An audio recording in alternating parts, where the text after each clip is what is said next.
Well, thank you very much, and good evening to all of you. It's a delight for me to be back in Bangalore, back in India, and I'm very much looking forward to a conversation later in the evening. I do want to particularly acknowledge Lata Reddy, with whom I have worked in the past. She's a good friend, and she was an outstanding Secretary East when I was High Commissioner here about a decade ago. So thank you for the opportunity, Lata, to share a few observations with you about developments in the Indo-Pacific. And I do want to emphasize that this is very much a personal perspective. It's been almost a decade since I was in government, so I can't claim to reflect any Australian government views, and indeed some of the views I'm going to express would probably not be welcomed by the Australian government. Um, I want to start really by positioning my remarks in the context of our shifting broader regional and global environment. And I think it's fair to say that from an Australian perspective, and we're probably not alone in this, we're currently feeling quite a sense of loss in that the world that we have known for the last 80 years, from the end of the Second World War up until recently, was a very benign world from an Australian perspective. And now it's beginning to look very, very different. We had the great advantage of being in an alliance relationship with the global hegemon.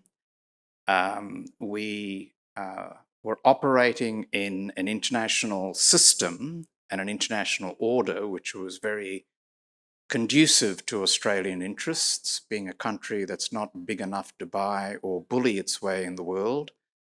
We were the beneficiary of whether you call it the rules-based system or the international order, of quite a remarkable period in in international relations where the strongest power, the United States, had a very broad view of the way to advance its hard interests. In other words, it saw the creation of an international system, a rules-based system, the development of multilateral institutions, the promotion of opening up of economies and trade as serving hard American strategic and economic interests.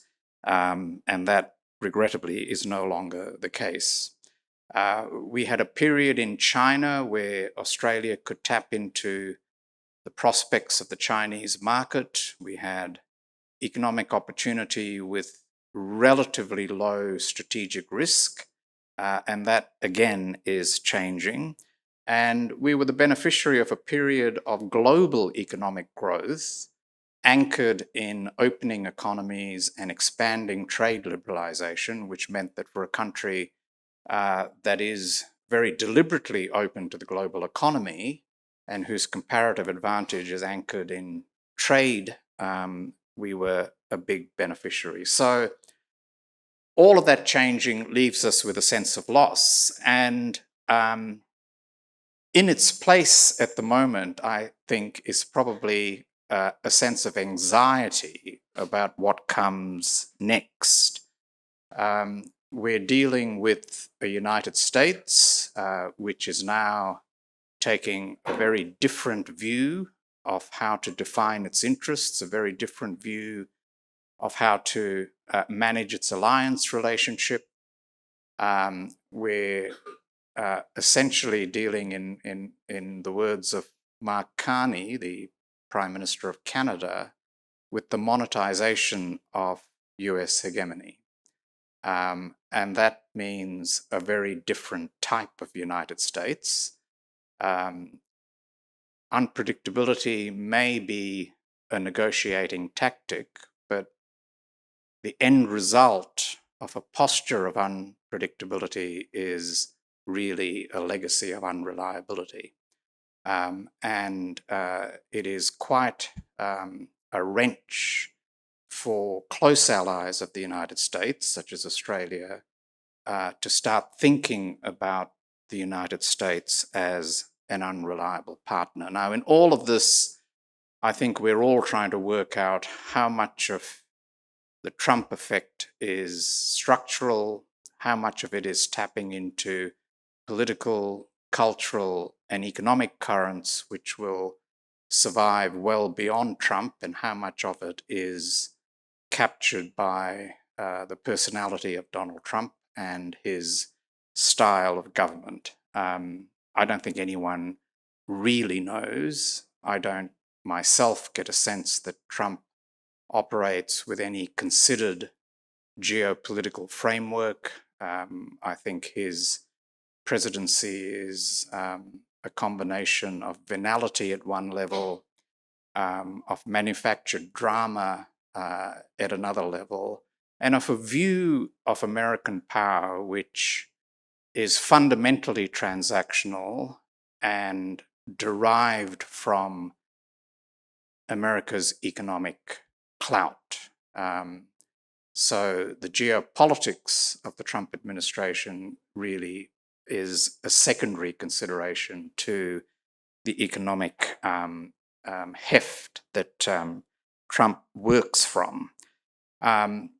In China, we're now dealing with a country whose hegemonic ambitions in the Indo-Pacific is now much, much more evident.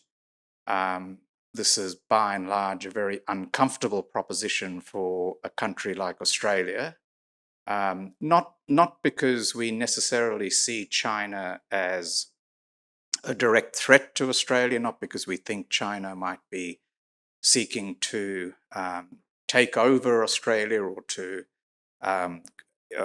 to effectively co-opt us, but because the idea of a one-party authoritarian system becoming the predominant power in our region, and therefore the shaper of our strategic culture, is not a particularly attractive proposition to a liberal democracy like Australia. So from our perspective, the great geopolitical challenge of the next several decades is going to be how we construct a new strategic equilibrium in the Indo-Pacific, which is premised on both engaging China and constraining China. China is far too enmeshed in the international system not to engage with it. And from an Australian perspective, we have an economic relationship with China, which is important to us. It is by far our largest trading partner. So the idea that China can be contained in the sense that the Soviet Union was contained during the Cold War, I think is quite unrealistic. At the same time, we can no longer operate on the assumption of hope for the best engagement. Engagement needs to be twinned with a policy of constraining China, and by that I mean by bringing together a sufficiently credible and strong balance that can signal to China that if its behavior crosses lines, if it violates international law or international norms, that they are countries who are prepared to act in some way to prevent that from happening.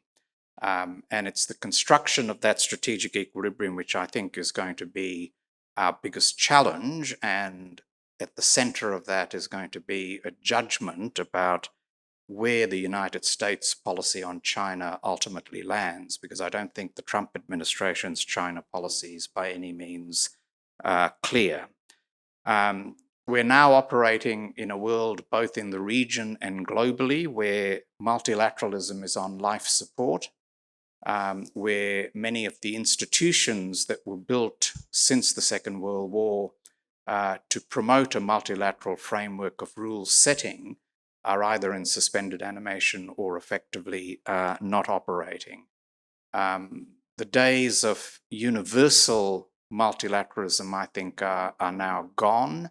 And by universal multilateralism, I mean the negotiation of agreements that had global reach through global institutions where nothing was agreed until everything was agreed. I think we can no longer assume that that set of premises will continue. And on the economic side now, we are really dealing with a post-Washington consensus world. The great sort of period of globalization was fundamentally anchored on an assumption that opening economies would continue to generate significant wealth.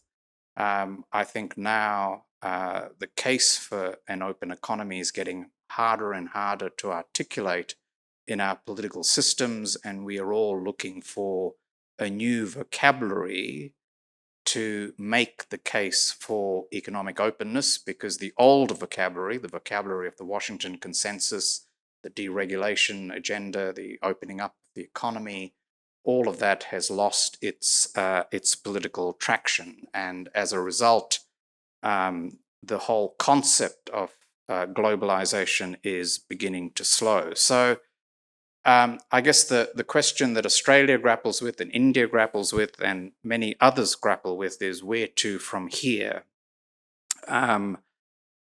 If we assume that Trump is not so much an aberration, because I don't think he's completely an aberration, but also not the new long-term normal for American policy, then part of the strategy of where to from here is to minimize to the extent that we can the damage that this hyper-transactional, very narrow view of US interests creates.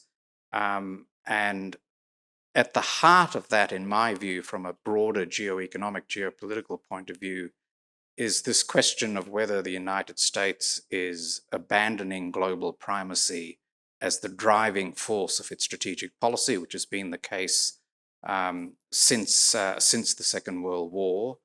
I don't see very much evidence that the US has given up on global primacy.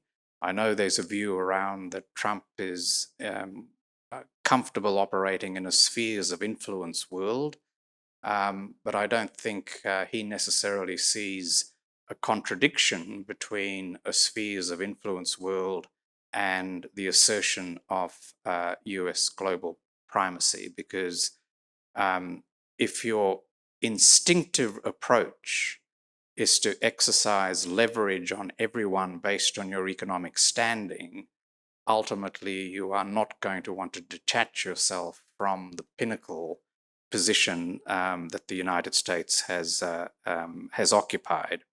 And even if you see power essentially in economic terms, that ultimately also will mean a certain degree of geopolitical primacy. So I think it would be wise to sort of work on that assumption.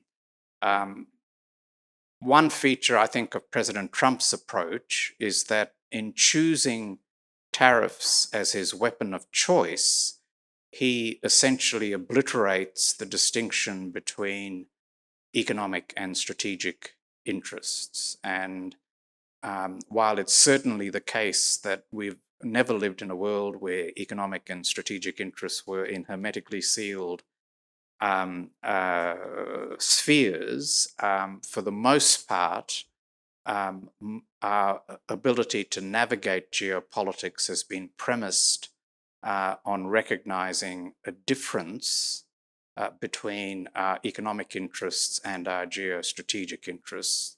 Not a stark difference, but a broad difference. I mean, ultimately, geopolitics is driven by a zero-sum mentality, whereas economic growth and expansion is based on the assumption that you can have mutual advantage rather than winners or losers. But we're now living in a very different world. I know it's very tantalizing to think that we are heading in a straight line towards a more multilateral and multipolar world, and certainly multipolarity is a big ambition of Indian policy, but it does seem to me that at least for the next several decades, we're going to be operating in what is essentially a bipolar world.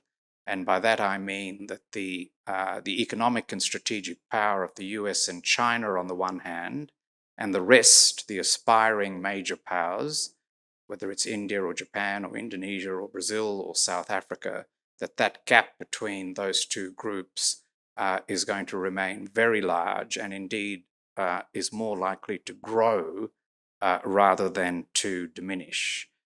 So navigating an essentially bipolar world, I think, is going to get much more complicated for many countries, India included, and you're beginning to see now how that's playing out. So where does that leave us in terms of the Indo-Pacific? Well, the construction of a new balance of power will require us to look at how groupings like the Quad can be made to work as an anchor point for a strategic balance. And the Quad, in my view, is facing a bit of a crossroads at the moment. And part of that is going to involve a call on whether it moves more in a direction of harder military and strategic focus, or whether it continues to present itself essentially as a grouping focusing on public goods. I think for the last decade or so, the Quad has had more of a public goods profile than a military strategic identity. But I think in the end, if you want the Quad to be the kernel of a new balancing of China's structure, it's going to have to harden up its views on military and strategic cooperation. And I don't mean by that the creation of an Asian NATO, which I don't think is realistic and I don't think will work in our part of the world. For countries like Australia, it means re-examining the sort of fundamentals of our defence and strategic policy, not to abandon the alliance, because I think the US alliance for Australia will remain on balance a significant asset for us. If you look at what the alliance delivers by way of access to defence technology, access to intelligence, the deterrent effect that an alliance with a power of the weight of the United States has, they're all reasons for sticking with the alliance.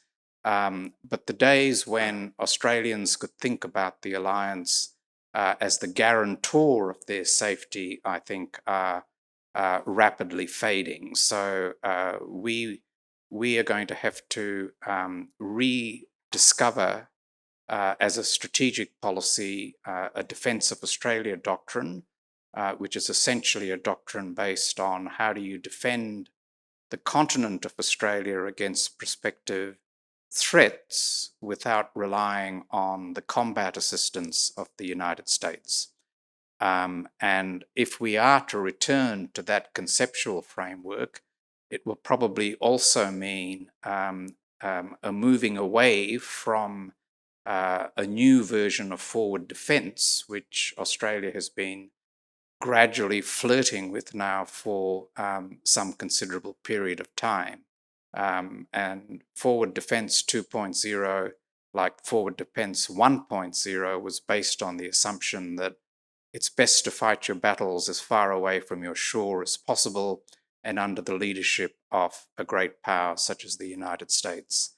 I think that strategic framework will make less and less sense to a country like Australia. So that shift in strategic focus is going to be part of, I think, Australia working its way through the implications of the trends that I've been discussing. I think all of us are going to have to start thinking much more trenchantly about how we save as much of the multilateral furniture as we can, recognizing that an international system without the United States is going to be a much less effective system, but also recognizing that constructing an international system that excludes the United States is not going to be particularly effective. So we need to sort of think hard about how our regional arrangements can be used as a foundation stone for building up broader multilateral arrangements. And to take just one example, the Trans-Pacific Partnership, the Comprehensive and Progressive Trans-Pacific Partnership, represents an opportunity to develop a grouping which can extend well beyond its existing membership, something that won't be global, but it'll be more than regional. And to the extent that we can still revive the concept of trying not to completely mix geopolitics and economic interests, it would mean looking at ways of expanding the CPTPP to any country which is capable of meeting its high standards and not, in effect, to put a geopolitical veto on the membership of the CPTPP. The same goes with trying to keep regional institutions alive so that they don't completely wither away, because building institutions is a heck of a lot harder than trying to save an existing institution. So whether it's the sort of East Asia Summit or APEC or the ASEAN Plus regime, we need to find agendas that will have sufficient appeal to keep countries engaged without automatically falling into the fault line between the United States and China. So I think in all of this, Australia and India will have a measure of shared interest and shared perspective, although obviously we will each come to these issues from our own perception of national interest, from our own geography and our own history. The Indo-Pacific, I think, will remain for Australia the region of primary significance for us. Our embrace of the Indo-Pacific, as opposed to the Asia-Pacific, which was the regional entity I grew up with as a diplomat, is largely driven by wanting to find structures which keep India at the center of the geopolitics of the region. It's, in a sense, returning India to the strategic matrix of Asia. And I know India would be surprised to learn that it was ever not part of the geostrategic matrix of Asia, but there were many regional developments and institutions which did work on the assumption that India was somehow outside of it. I think the construction through the quad of groupings that contain both US allies and non-allies will actually get a bit more complicated rather than less complicated. I think if US-India relations start moving downhill, that will inevitably have an implication for how some of these regional issues can be challenged or can be addressed. At one level, it will slightly complicate Australia-India relations as well, not because our strategic policy is handcuffed to US policies, but what we have seen in the development of our own bilateral relationship is that as the US-India relationship gets closer and closer, it creates more room and more breathing space for the Australia-India relationship also to develop. So let me just end by saying that we're heading into a world where it's not so much that countries like Australia will be alone. I don't think we're going to be a lonely country, but we are going to be a country that's going to have to learn how to navigate a very different international order, regionally and globally, relying more on our own resources and more on our own judgment about where our hard interests lie. And in all of that, I think we will have quite a bit of common ground with India. But a lot of the structures and a lot of the frameworks that we have become accustomed to are going to need very significant recalibration in a way that is still not perfectly clear. So I'll end there, and I look forward to a good panel discussion and to taking questions from the audience. Thank you.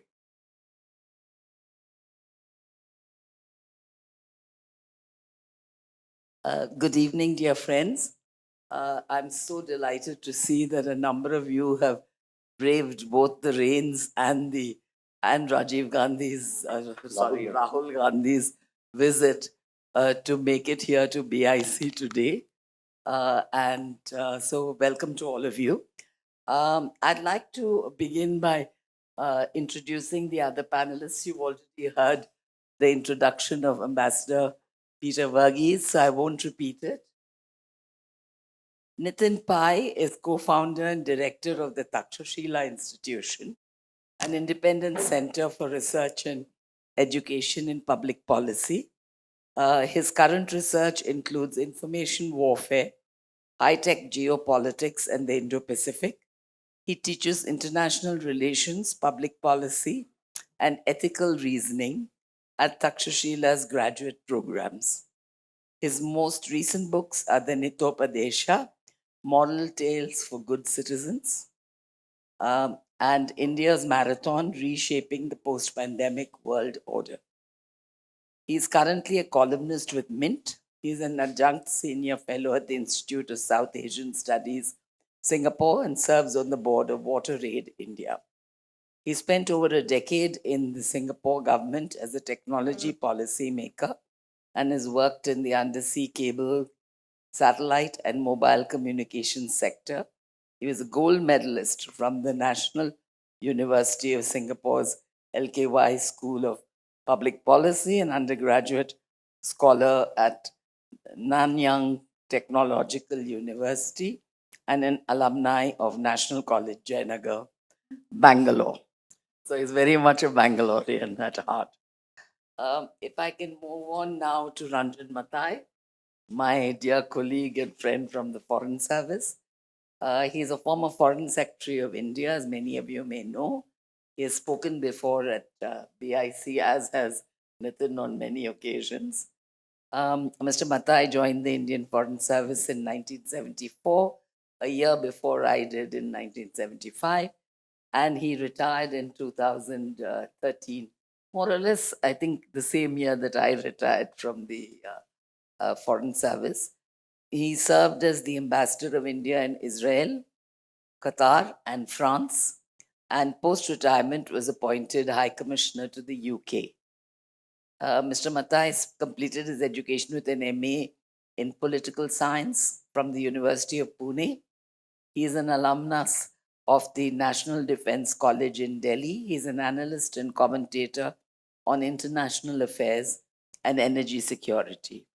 So, to kick off the panel discussion, I'd like to ask Ranjan, who I know has got a few remarks prepared, to give us his view on the entire gamut of issues that Peter has covered, and also on the Indo-Pacific as an important factor in geopolitical considerations. Ranjan, over to you. Thank you, Lata, and thank you very much for that very interesting presentation. I think it was like a tour d'horizon. I mean, going around the world, talking about where we are at a global level, as well as some of the major sort of discontents of our time thrown up by the challenge to the existing world order emanating from Trump. But finally, I think you did come back to the Indo-Pacific. You made an initial reference to it and then went around the world, but came back to the Indo-Pacific. I had prepared some remarks based on what I thought was going to be the absolute focus, and the use of an expression in the title Indo-Pacific, what next for this dynamic partnership? And I asked myself, what dynamic partnership are we talking about in the Indo-Pacific? The Indo-Pacific is a geographical expression. Of course, it's a geopolitical expression created before the Second World War, but it includes many dynamic partnerships. IORA, the Indian Ocean Rim Association, the ASEAN Plus Dialogue, BIMSTEC. But of course, at the end of the day, it's Quad. And I think that is where the focus of our discussion really was, and which Peter, I think, rightly brought down to.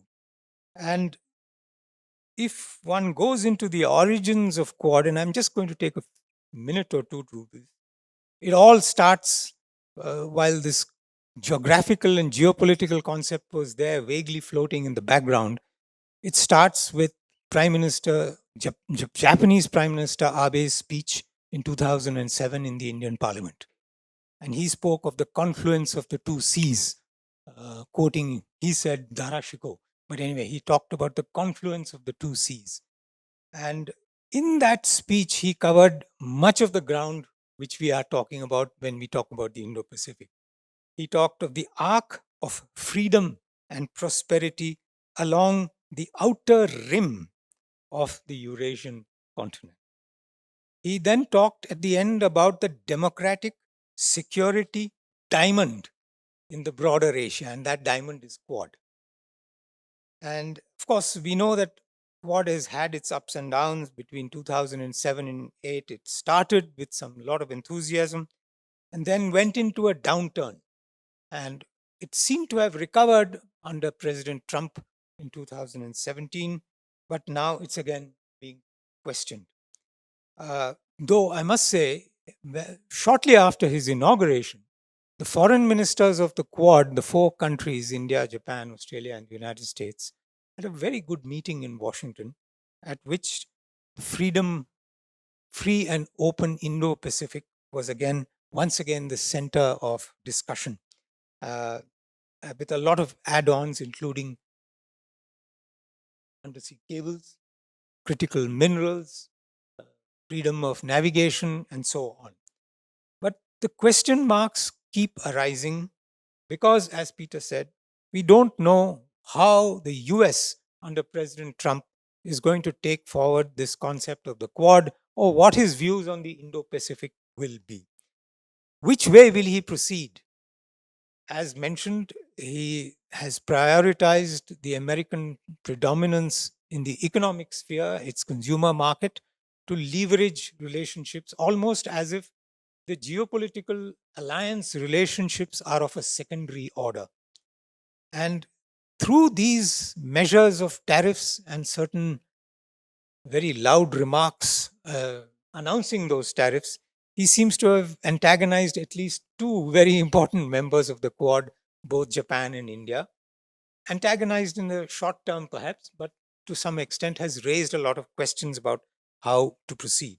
Now, for us in India, these are all very critical questions because the Indo-Pacific as a focus of global economy and trade is very, very vital to India.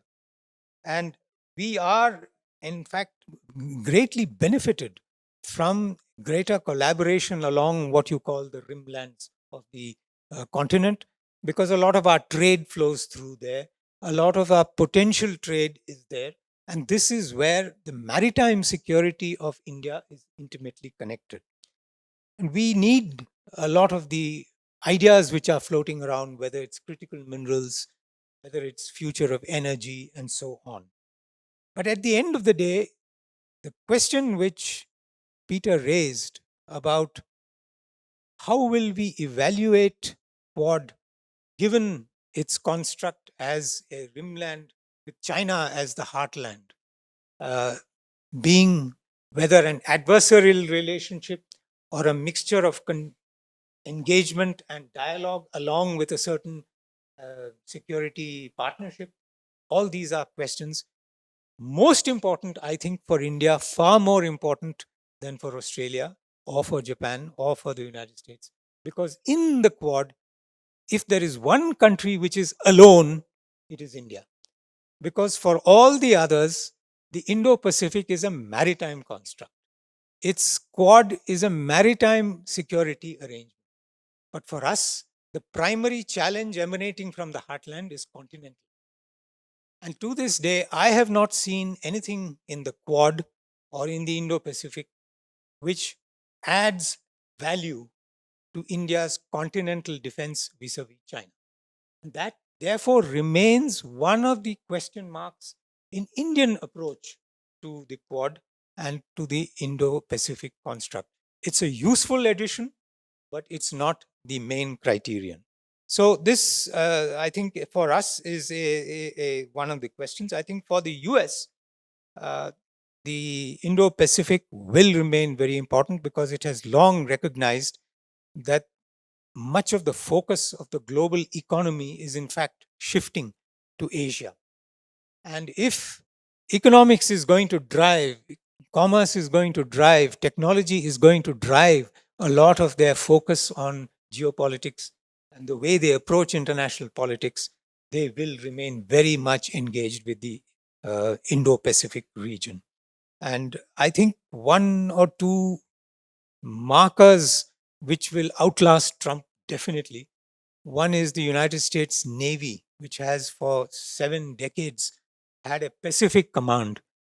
4 or 5 years ago, 6 years ago, made it into the Indo-Pacific command and now treats the Indian Ocean as very much part of that. And I think these kind of arrangements will certainly outlast the Trump presidency.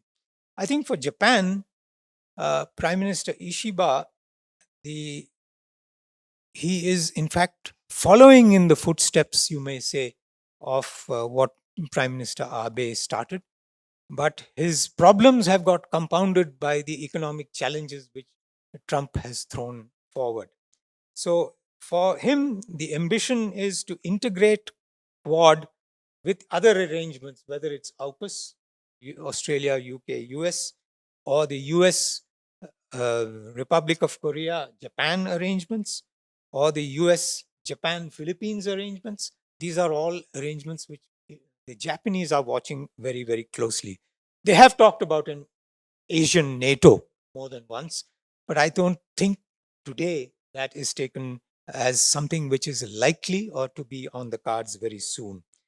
And then at the end of the day, if one looks at Prime Minister Ishiba's background, he is capable of a very strong nationalist response.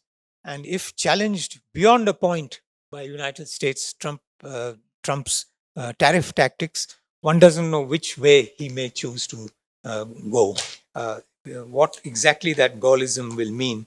And also, there's a curious feature of his background in that he calls himself his mentor, not being his immediate predecessors, but Mr. Tanaka, the prime minister who built the relationship with China.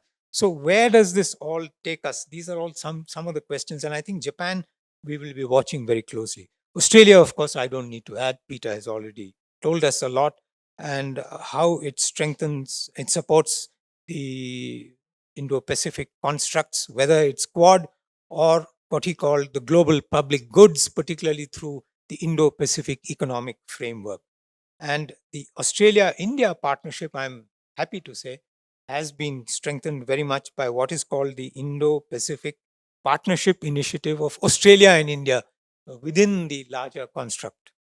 But the reality, and I think he mentioned it, is that for Australia, it is China as its principal economic partner, as well as the US-China relationship, because of US primacy in its security calculus, that is going to be the key for its way forward.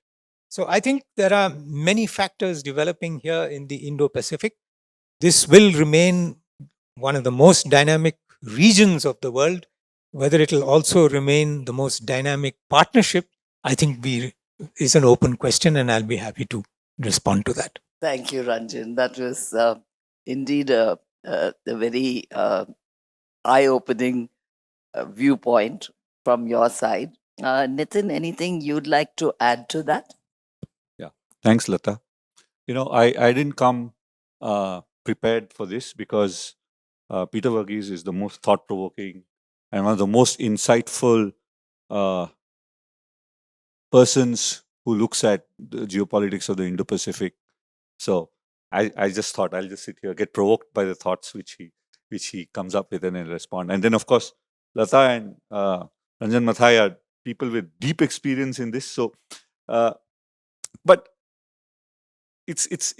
so what I'm going to talk about are the sort of thoughts which came out and in partly in response to what the two speakers ahead of me said.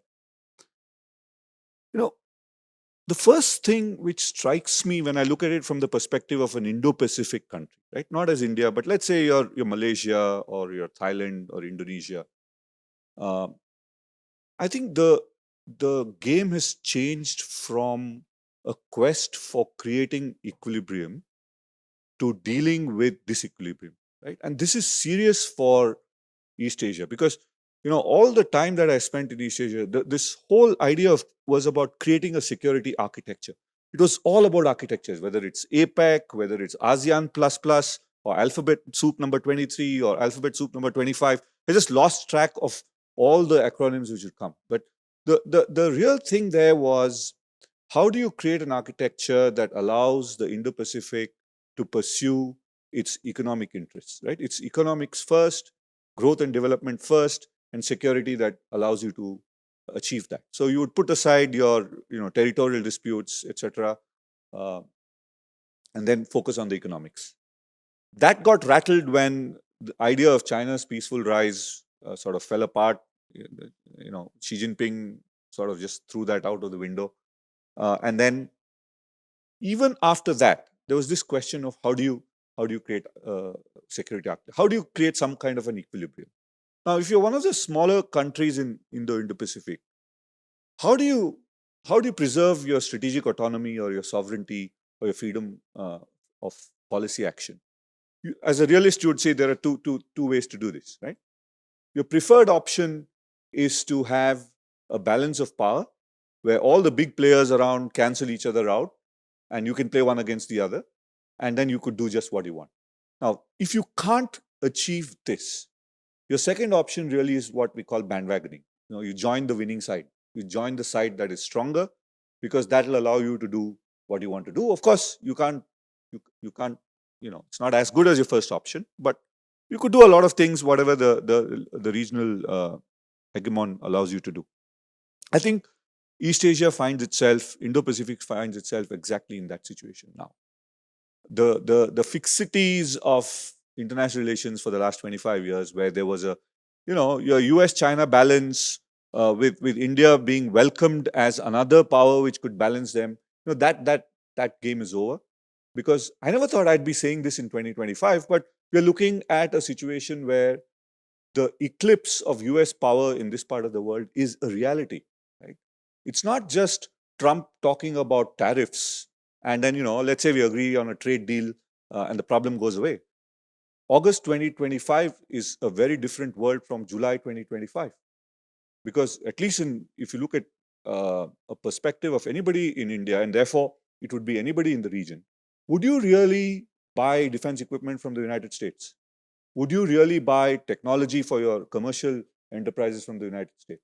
What if your iCloud stops working because Donald Trump doesn't like the Prime Minister of India, right? And then they say, okay, just like what happened in Ukraine when the US decided to impose sanctions on Russia, Russian customers, Russian businesses lost access to US technology, right? Your cloud services, etc.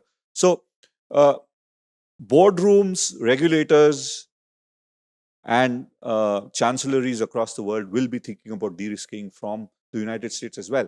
So what's your response, right? So I think East Asia as a whole will be looking at this new world, trying to figure out how do we deal with this disequilibrium.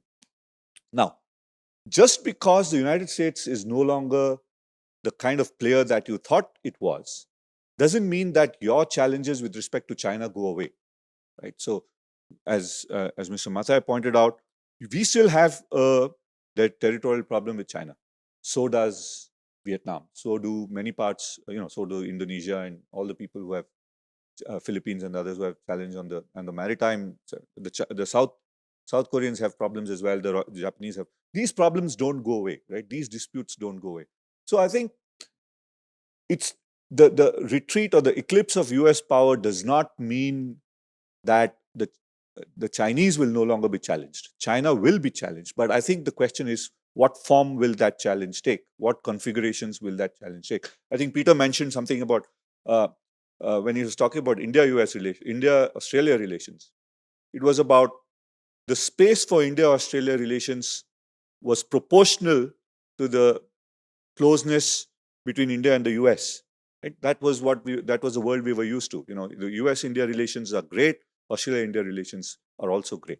I think now we're at a point where we've got to imagine a future where this connection no longer exists, that India-Australia relations have to independently take a trajectory regardless of what the United States is doing in this part of the world.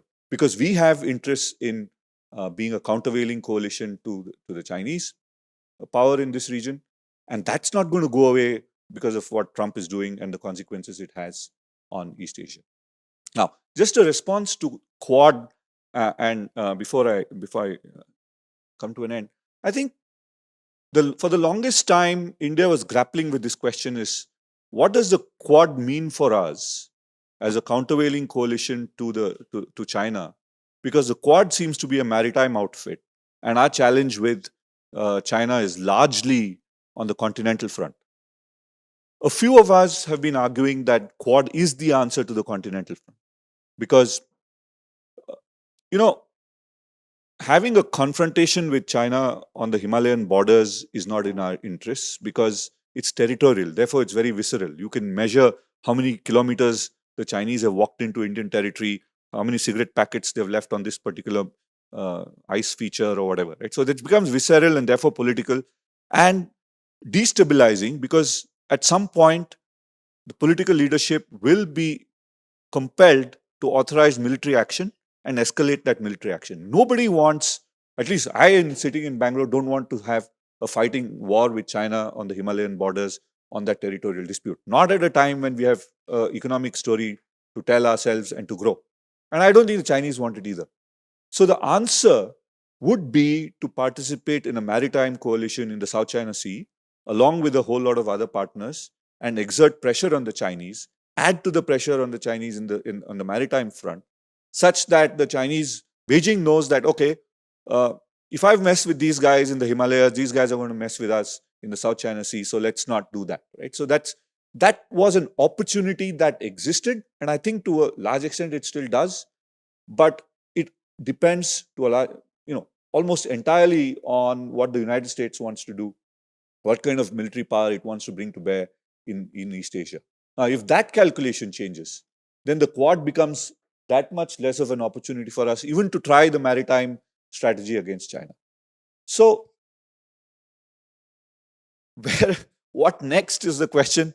I've been asked this question, what next, for the last couple of months. And my answer always has been, whoever told you that order and equilibrium, you are entitled to order and equilibrium, right? We could be in a world where there is disorder for long periods of time and disequilibrium for long periods of time, and we just have to deal with it. Here, I think one of the countries best placed to deal with a world of disequilibrium is India, right? Because I think we are very, very used to things not being in order, right? We are quite comfortable dealing with a world which is not in order, comfortable dealing with things changing by the day and acting contextually. So I don't think we are poorly placed, but yes, the anxiety and the perplexity of what's going to happen in the future is going to be with us. Peter, views on what both my colleagues have said on the panel?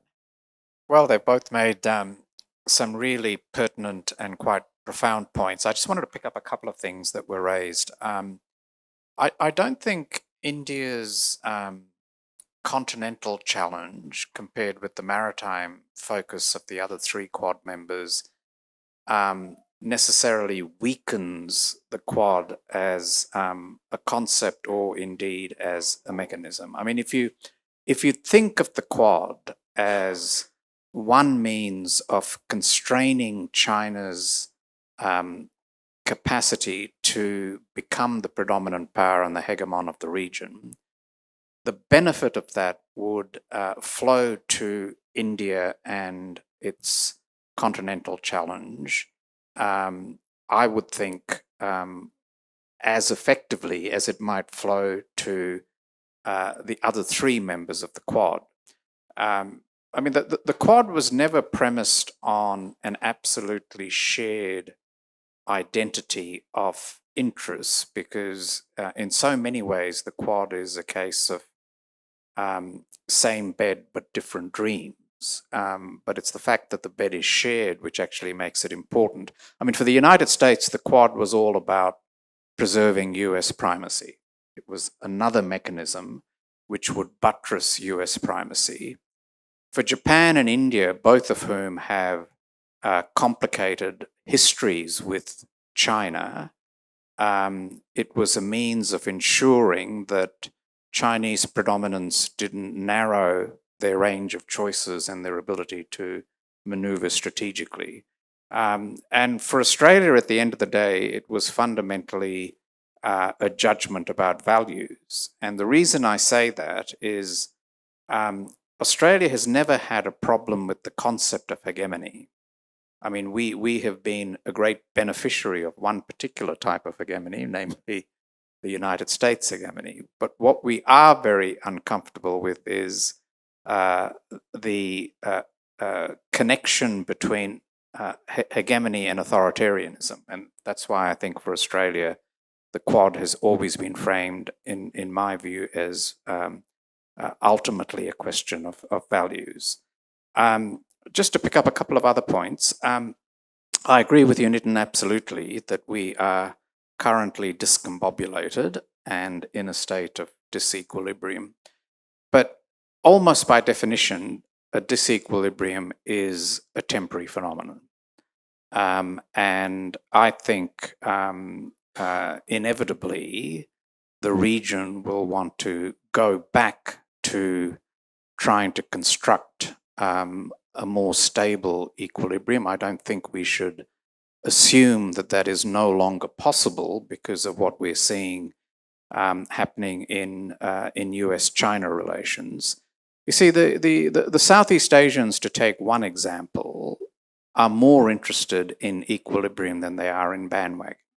I mean, they don't want a bandwagon. They don't want to make a choice. They want to have the capacity to navigate between the US and China, and they see an equilibrium as a net plus for them from a strategic point of view. So I think inevitably we're going to go back to trying to construct an equilibrium. It's going to have to be done differently, I agree, absolutely, to the way in which we thought about it previously. But, you know, at the end of the day, the forces that are uncomfortable with Chinese predominance are going to be very strong forces. I mean, China will not be able to deal with a situation where there is a measure of collective pushback to their strategic ambitions. I mean, China wants a world of essentially bilateral leverage, a bit like Donald Trump, actually. I think Donald Trump also wants a world of bilateral leverage. So I haven't given up on equilibrium. I think, you know, I have a couple of points which I'd like to put to all of you. That we've talked a lot about the US-China rivalry, right? We mentioned that each of them wants to be the predominant power. I mean, I remember in our morning talk at Asia Center, Peter, you said it could essentially end up in a G2 situation, and it could also end up in a rivalry situation. Would you like to talk a little bit more about that? Like, how do you see, you know, the rivalry versus, you know, some kind of coming together of the two countries as a G2? I still think a G2 is a highly unlikely outcome. And if by a G2 we mean some pact between the US and China to essentially divide up a sphere of influence, Now, that may be wishful thinking because we would be on the wrong side of that of that bifurcation if it were a G2. But I just think the concept of primacy in US thinking is so deeply embedded that it will not be willing to surrender it in order to come to some strategic accommodation with China. That doesn't preclude a deal between the US and China on the trade front. And I think, Trump has shown on a number of occasions that he is very open to that idea. And the Chinese have also, I think, indicated that they don't shut the door on such an arrangement. But that's quite different to a G2. So I think we'll still end up with a United States that wants to retain its strategic primacy. At the moment, it sees itself doing that essentially on its lonesome. I mean, the one difference between Trump and his predecessors is that his predecessors saw those alliance relationships as a value add for the United States, whereas Trump tends to think of alliance relationships as encumbrances or as relationships that are essentially taking advantage of the United States. Now, let's wait and see how all of that pans out. I mean, as we discussed this morning, I find it extraordinary that a movement that is premised on making America great should seek to systematically dismantle the very things that have made America great, including its alliance relationships and so many features of its domestic productivity and economic vitality. Yeah. Well, the other point I wanted to raise was, we've talked about the regional institutions, the traditional regional institutions like ASEAN, which has now been in existence for what, 25 years, something? Really? 40? Yeah. Okay. Yeah. They've been in existence for a long time, let's say that. But will more agile, interest-based minilateral groups replace them? Do you see the Quad as one such mechanism, for instance, coming together from a different point of view from ASEAN in that sense? And if so, how do we progress in this? As Nitin said, this alphabet soup that we're dealing with, ASEAN plus plus, India, Korea, Japan, Australia, and so on. The different alliances which are emerging. How do we function in this world of lots of mini arrangements, if you like? And where do we go from here? I mean, any of you feel free to comment on that. Fact that for many of us, whether we are in the Quad, one doesn't speak of the US just now. This phrase which is used, ASEAN centrality, is, I think, a promise for the kind of equilibrium which Yeah. Nitin was talking about, Yes. irrespective of how the United States and China work out their relationship, another equilibrium in the Indo-Pacific. That's a possibility. Whether, in fact, in the real world, that can happen independent of such powerful forces is, I think, the question that remains.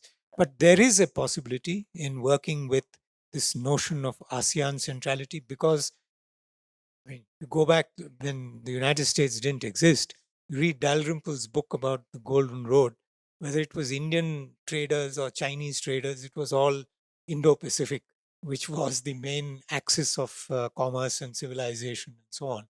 that is a possibility.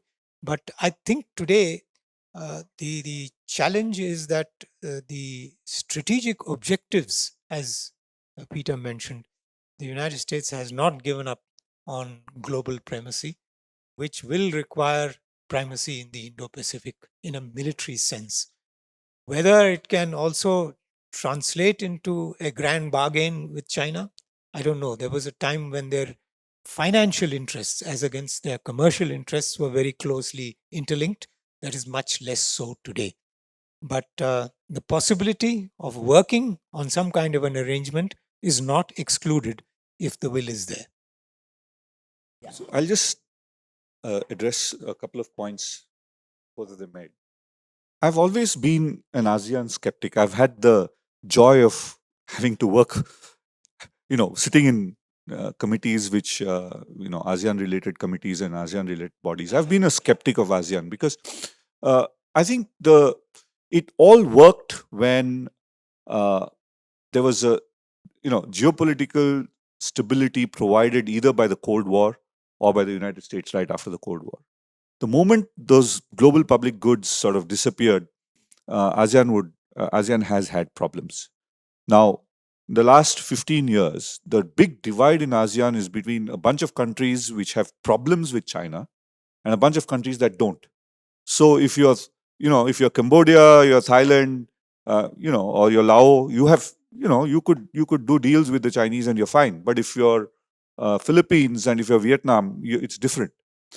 Now, the only positive sign I saw in terms of ASEAN coming together and the ASEAN centrality being amounting to something was when in this recent clash between Cambodia and Thailand, when the Prime Minister of Malaysia, in his capacity as chair of ASEAN, decided to call these guys and said, you should be talking about a ceasefire. But before that, there was instability in Myanmar, nothing from the ASEAN people. There were ASEAN countries being bullied by China, nothing from ASEAN. So ASEAN is an important player, but I think it overstates its own case. Now, on the question of the G2, and few years ago we did a scenario at Takshashila. We had 80 scenarios about the world. We brought it down to 25 and then to 9. And there was one particular set of scenarios called G2. That is a cooperative G2. There was a competitive G2, right? Where, they're still friends, but they sort of compete, or they sort of decide to cooperate more than others. Those scenarios, I think, are very hard to, even we didn't expect the current scenario. The current scenario is one you just can't say. Even if Xi Jinping and Donald Trump meet tomorrow or next week and say, okay, that, is a truce to the trade war, we're going to, be friends again. You just don't know what's going to happen the week after, because there's a lot of caprice in the way Donald Trump acts, right? So any deal which you make with the United States on one issue, it's just not, you just don't know whether that deal is going to last. So the idea of, I think we need a new moniker for this. It's something which it's in their interest to cooperate, but and they have leverage against each other, so they can make cooperation happen. But yet there is enough caprice and megalomania on both sides that makes that relationship comes apart. I don't know what is a good word for this. It's some kind of a floating ground kind of a situation. Peter, I'll let you have the last word, and then I'd like to open it up for questions. Yeah, just a couple of observations. I mean, look, I think ASEAN has been an achievement of sorts in that it has brought a measure of stability in Southeast Asia, and it's sort of been a pale equivalent of what Europe achieved in terms of the sort of Germany-France tension being at the heart of European history for so long. ASEAN, simply by bringing the region together and then endlessly meeting and incrementally developing their relationships, has brought that measure of stability. ASEAN centrality, I've always thought, is a useful fiction. and everyone genuflects in front of ASEAN centrality, and that makes the ASEANs very happy. And we pretend that it's the way of the world, but it is only central in the sense that if things are going well, ASEAN can have a convening power that can work effectively. But if there's a stark fault line between the US and China, I don't think any amount of ASEAN centrality is going to shift the fundamentals of that. I do think we're probably heading into a world of many, many more minilaterals. I know, the term limited liability partnerships was coined by your colleagues in the ORF, and I think there's something to it. I think countries are going to establish relationships and groupings which don't commit them wholeheartedly in any way, in the sense a version of strategic autonomy.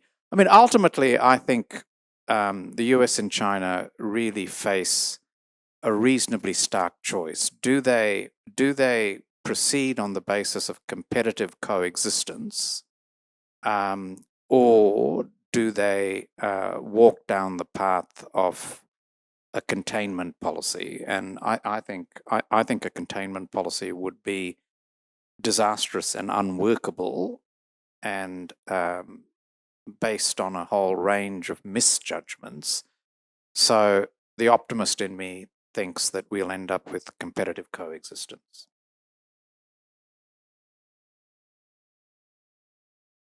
Hi, my name is Yusuf Hunjawala from the Takshashila Institution. Thank you for your insightful comments and your remarks, Foreign Secretary. I actually have 4 questions. First, short questions. First, with addressing India-Australia relations, as we see India-US relations go downhill, and you mentioned that, right? Australia-India ties are linked to US-India ties. If the relations go further downhill, and there are actually, say, sanctions on India, which Australia will be kind of compelled to comply with, how would you see India-Australia ties grow? And if that is not happening, and we still have decent relations with we somehow find ways to work with the US, but with the US, which is not too keen on any kind of alliances or partnerships in the Indo-Pacific, and the Quad goes downhill as well because of how India-US. How can Japan, Australia, and India cooperate as the 3 main middle powers in this region? And this would probably give a trajectory to how the counter weight in the Indo-Pacific will go. Thank you. I didn't want to leave you with the impression that what Australia and India can do together is going to be determined by the state of the India-US relationship at any point in time. I mean, the reality is that we can operate on a very independent path. The bigger point I was trying to make is that when India-US relations are strong, the ease of building the Australia-India relationship is better, but that doesn't mean that we're handcuffed to the state of the US-India relationship. And I think there are many things we can and will do together, irrespective of what's happening in your relationship with the United States.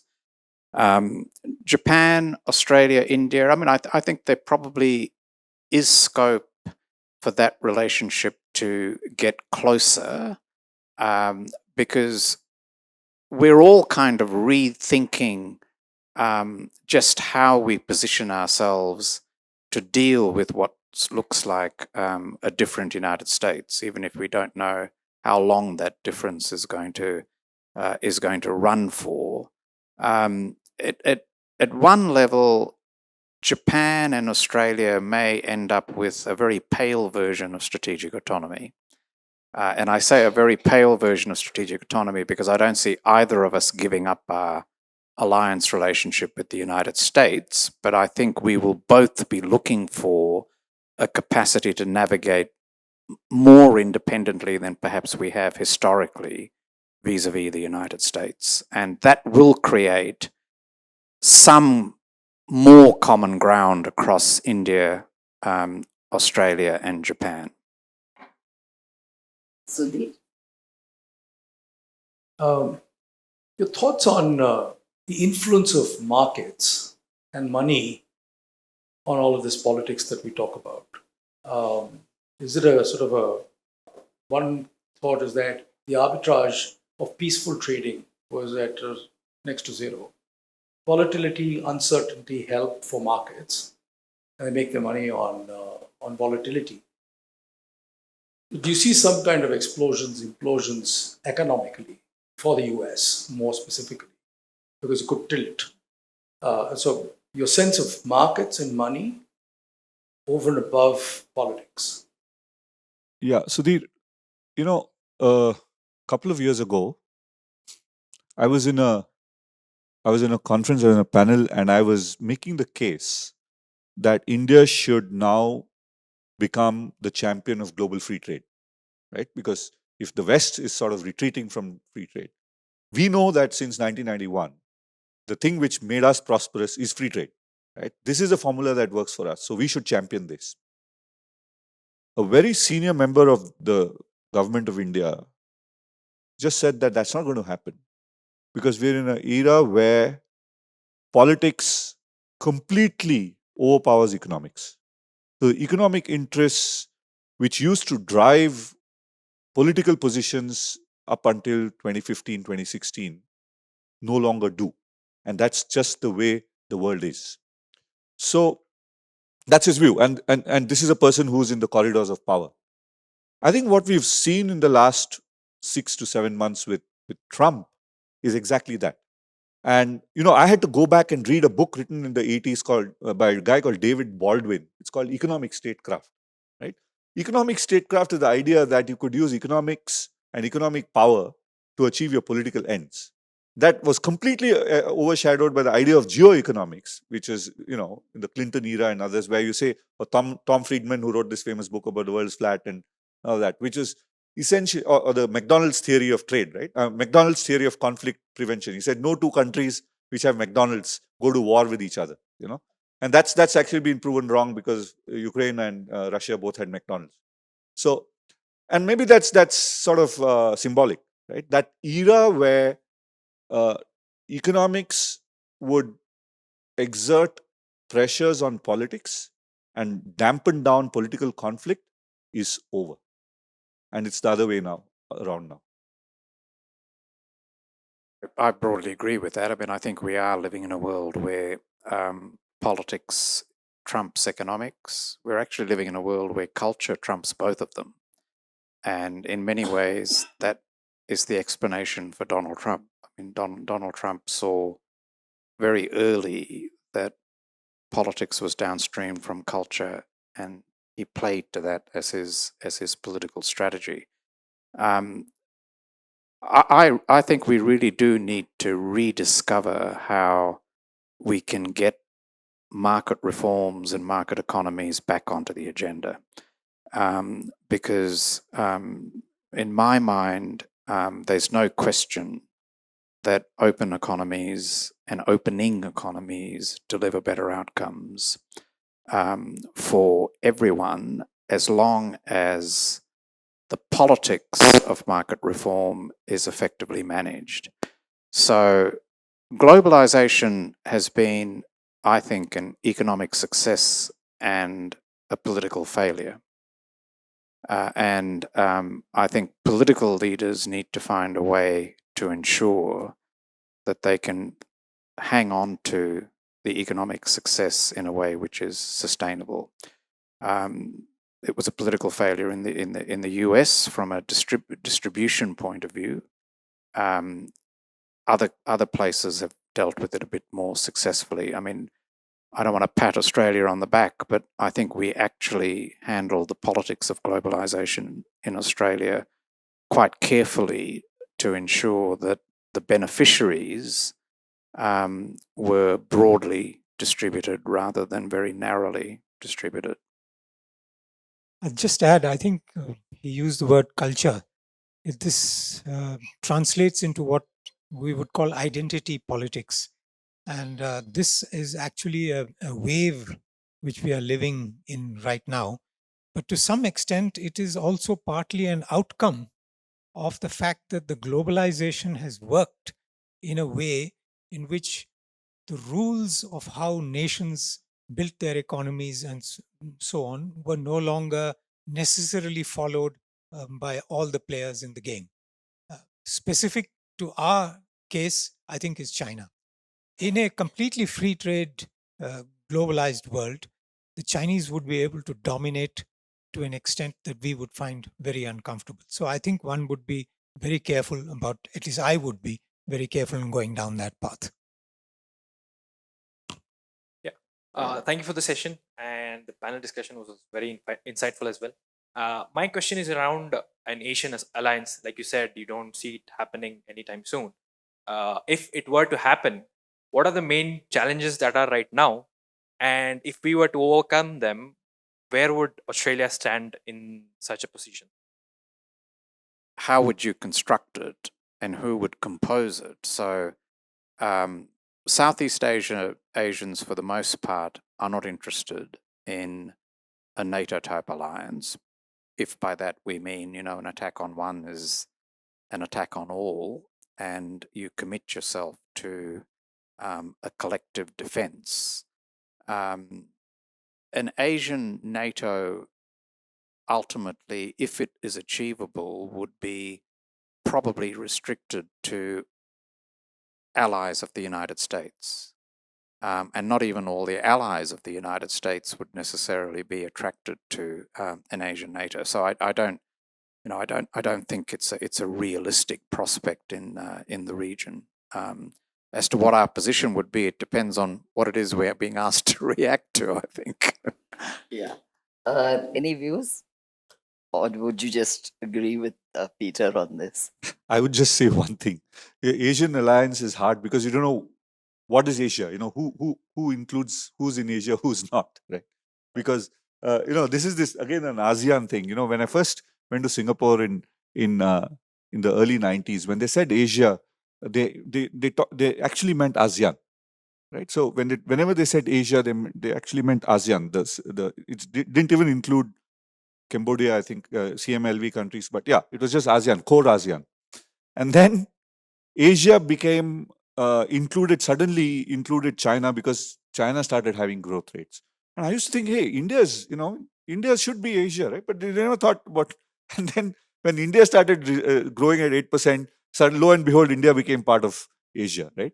So in that sense, the word Asia, when you looked at it from an East Asian point of view, is all the good news stories of this region, and all the bad news stories, whether it's Myanmar and Sri Lanka might have a crisis, it's not part of Asia. So I think the definition of Asia is very self-serving, and it does not. From a geopolitical sense, it just doesn't make any sense. Also, go ahead. the question is, you talk about an alliance against whom?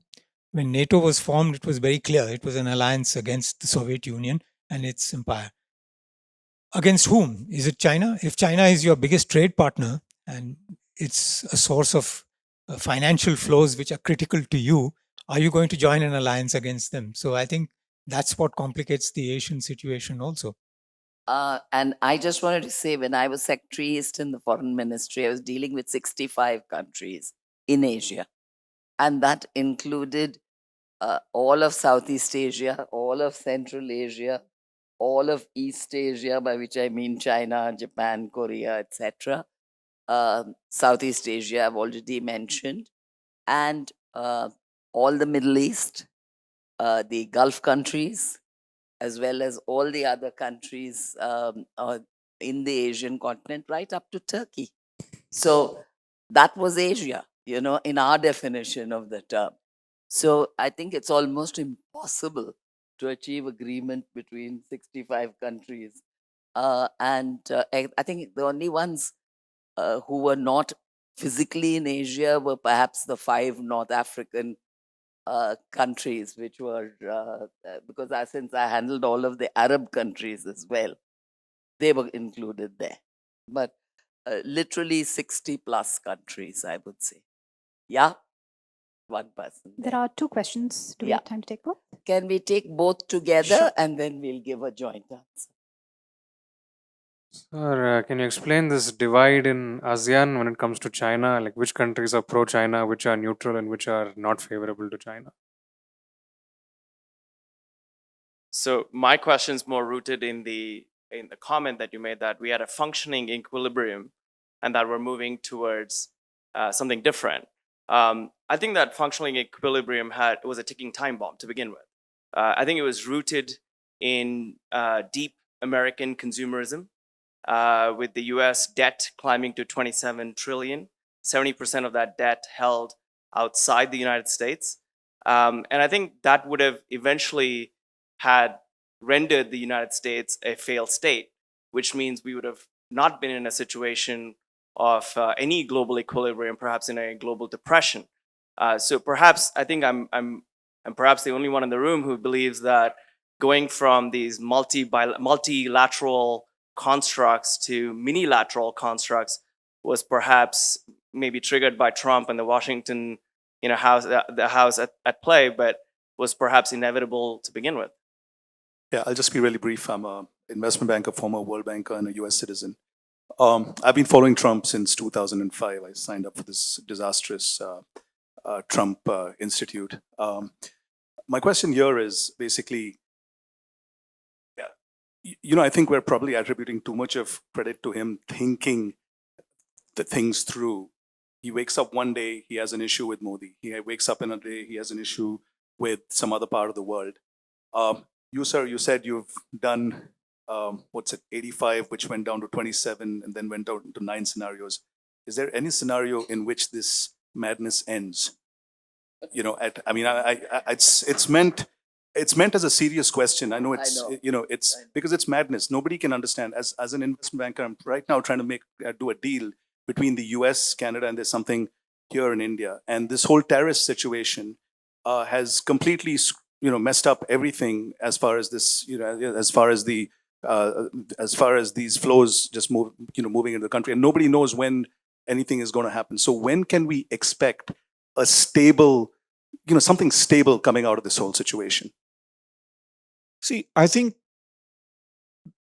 that's what I was saying. The human tendency is to expect an early return to stability and equilibrium, right? What I'm trying to put across is we should be ready, especially if you're an investment banker, if you're a military strategist, if you're a foreign policy thinker, we should be ready to operate in a world where there is disequilibrium and disorder for extended periods of time. That requires us to rewire our thinking in profoundly different ways. And those of us above the age of 25 will find it extremely hard to do so, right? If you're less than 25, it's probably easier for you. Now, as for the US, the question of US, I think it predates Trump. I began to see the tensions. In fact, I wrote an article last year in May which says it's, the sources of US strength are already in decline. But here are the three things. I used to be the biggest champion of US non-decline in New Delhi for the last 25 years. Right? Here are the reasons I used to give. Why is it that you can't write the US off? One, the smartest people in the world, anywhere in the world, used to head to the United States. Number two, you had a fantastic higher education system. Number three, your political system was able to make stupid mistakes, terrible mistakes, but recover from them. Right? So there was a resilience built into the system which would, you do all sorts of things like invade Iraq or whatever, but still you could sort of recover from them. Now, all three of them are under serious threat now under Trump, right? And even before Trump came in, and Trump sort of vitiates that. All three are under threat. So I think we should be prepared for the US to be less of that stabilizing global hegemon that it used to be, right? And until we see that pattern change, I think this disorder is going to be here. Yeah, I'm that you should ask Sudhir. I have very few of those dollars in my pocket. But the question on scenarios, this scenario just didn't come. Nobody expected a capricious megalomaniac to be in power and with a finger on the nuclear button and doing all these kind of things. Nobody expected this. I mean, I've never been attracted to the argument that the US is in terminal decline. I think I'm not a declinist when it comes to judging the trajectory of the United States. I think a lot of those attributes that Nitin referred to, including the capacity for self-correction, are still part of the US system, notwithstanding Trump's efforts to weaken the United States in so many different ways. I mean, Trump's political power at the moment flows from a completely supine Republican constituency who have no ability to stand up to him. Now, the politics of that may well change. I mean, everyone seems to be waiting for the midterms to mark a change in the politics of it. That may or may not happen. I suspect the pain threshold won't be that high by the time of the midterms. But, you know, at some point, I think the Trump experiment will end in tears, and therefore the political stranglehold that he has on the Republican Party will be gone. But when that point is, I don't know. The US is still an extraordinarily powerful economy. It is still an extraordinarily powerful strategic power in terms of its global reach. And China is also facing its own very deep challenges. So I wouldn't write the US off yet. The Chinese question, we talk about declinism in the US. The way I see it is that literally in front of us there are two Chinas. There's this brilliant technology sector, some extraordinary achievements. At the same time, there's a huge conventional economy which is actually a big drag on their future. Depending on which prevails, one should not take for granted that the remarkable growth China has shown is capable of continuing. I think the way to look at it is just look up the countries that have serious disputes with China, right? These would be Indonesia. All the countries which have an interest in the Spratly dispute would be, you know, Indonesia, Philippines, Malaysia, Brunei, Vietnam, Philippines, if I mentioned this. So these are the countries which have a serious problem. And there are countries like Singapore, Malaysia, Thailand, Cambodia, Myanmar, Laos, which don't really have any kind of a dispute with China, right? So now if you're in ASEAN, and ASEAN operates by consensus, you have 4 or 5 very strong countries, 4 or 5 votes which are pro-China, and you have about 4 or 5 which are, you know, which have problems with China. So that limits how much ASEAN can be effective, because they operate by consensus. It's divided really between a group of countries that are effectively already in China's orbit and a group of countries that are trying very hard to escape being drawn into China's orbit. So will you please join me in giving all the panelists a hand? Thank you all so much. You've been delightful to interact with as always. All of us are old friends. So it's been an absolute delight to do this today. Good night.